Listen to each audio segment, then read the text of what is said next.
Find that page.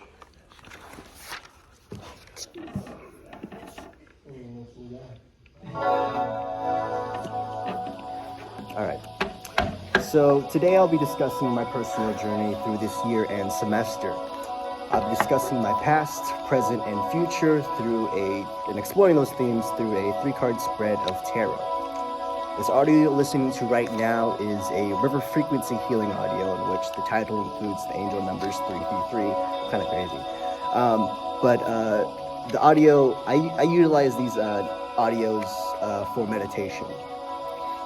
And so the scent in my oil diffuser is grapefruit, and this is all to sort of create like a sacred space. And this is what I do when I do my own tarot. And going into this year, I started off high as fucking balls. And my relationship with marijuana has been both a blessing, but also a detriment. Like my song, Marijuana, it is a substance that I go to when I feel like I need to hide or mask my loneliness. I also utilize that in sex and porn. And those have really been plaguing and beating at my soul. And at the beginning of the year, I really let my vices take control of my identity. And I was holding on to my pain in a self-flagellating way.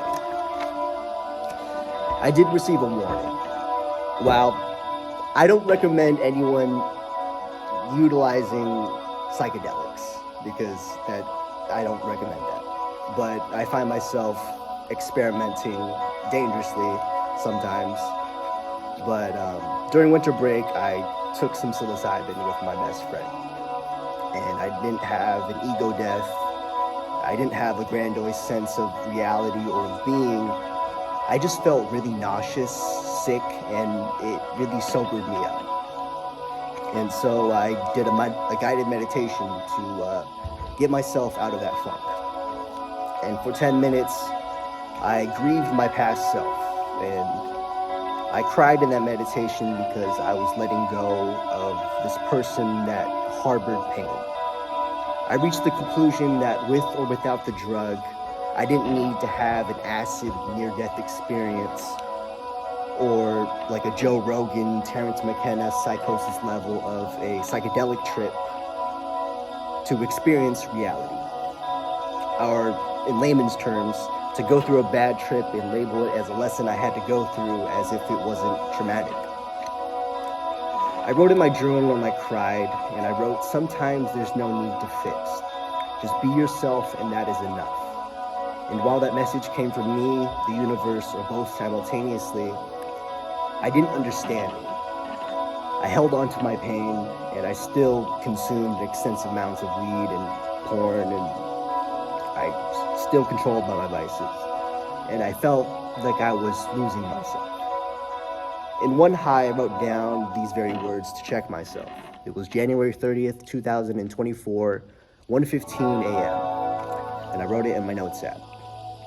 I wrote, you're already in an abundant state. You're experiencing lack. Your feelings of lack is casting doubt and making negatively project this vision onto the world. Your feelings are casting a blockage from your higher self, ancestors, spirit guides, and chakras. You're having a struggle balancing a level state. Your ego strings between the extremes and cannot choose a middle ground. The middle ground is staying exactly where you are within your own 2 feet. Being present and aware and knowing exactly when to stop yourself before making a disastrous or harmful action and to cope with something else. This is what you learn in dialectical behavioral therapy. You have all the skills in your toolbox, but yet you do not use them. So for the past, my card is Two of Pentacles. You're juggling, it's upright. You're juggling multiple priorities and you need to manage your time carefully to find balance. You don't have to be busy to get things done. Sometimes taking a break is the most productive thing you do. So, going to the present. The reason why I love these drugs, or I love these drugs, is because of my connection to creativity and spirituality within those states. And so lately I've been focusing on self-improvement and sobering up and trying to be better than I did than those first 2 months. The consistent message I've been receiving is to slow down. Originally, I wanted this project to be much more grander, and I wanted to do all these weird things, but then it's still grand in the sense there's like music playing and there's this and I'm doing tarot, but I wanted to do a lot. And Karen really asked, she was like, what am I not allowing in staying in that kind of addictive, rushing creativity, like sort of headspace? Like, what am I not allowing to happen within stillness? And I feel like in stillness, I can receive messages more clearer. There's a clarity and there's an easiness and depth to understand what is happening in the moment. Another moment in which the universe told me to slow down was when I was at an open mic in UOP. And I was feeling the rush, the high of performing, and I felt clarity, and I was like, this is what I want to do. And I was meeting so many new people and so many new artists, and I had so many ideas flowing and rushing, and I just wanted to tell everybody all these ideas and concepts that I just came up with in the moment. And this Hawaiian girl who was performing, she was asked to channel a message from her ancestors. And the word she came back with was, the word she came back with was mokokau, which is plowing for slow down. It is hard for me to slow down because I want everything now. I want to get to working. I want to have everything. But what stillness and slowing down gives me is the ability for self-acceptance and compassion, to accept where I am right now without having to change anything, as each new breath and new day is a blessing granted for change, and things always change. Eight of Wands for the present.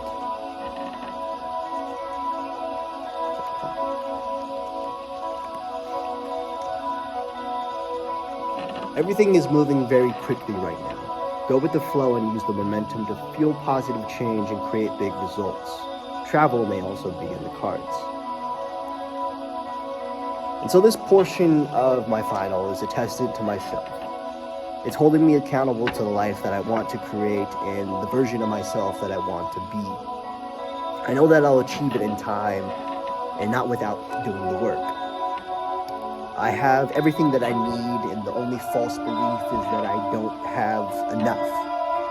What I've always done with my art is I've always poured my soul into everything that I do. And I've bled countless of times just to create a portrait.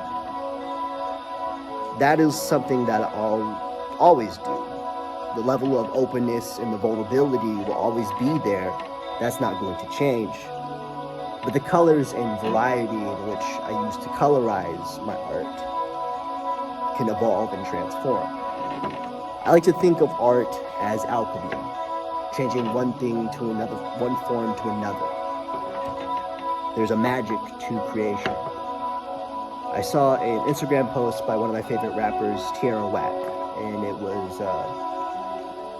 the artist is the child that survives. And I think that is very true. And so I think within feeding that passion, there is a lightness to life. And what is art but an expression of a deeper understanding of the human condition? Even in times in which life feels like a chore or work, I love learning more about myself, connecting with others, and finding new experiences and exploring and living life. In my voice drawing, I drew the universe flowing through my heart. And the universe was all around my heart, and in between it was two lines, one light, one dark, converging in the middle.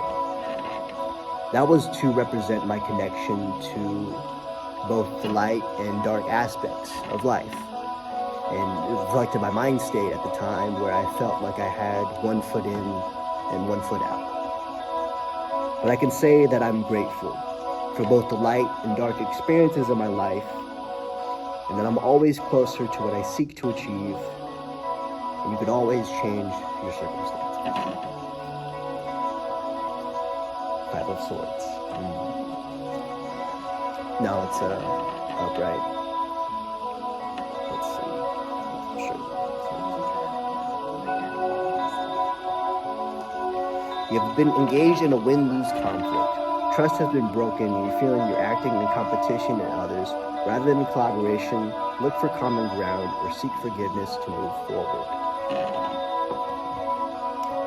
That is my presentation.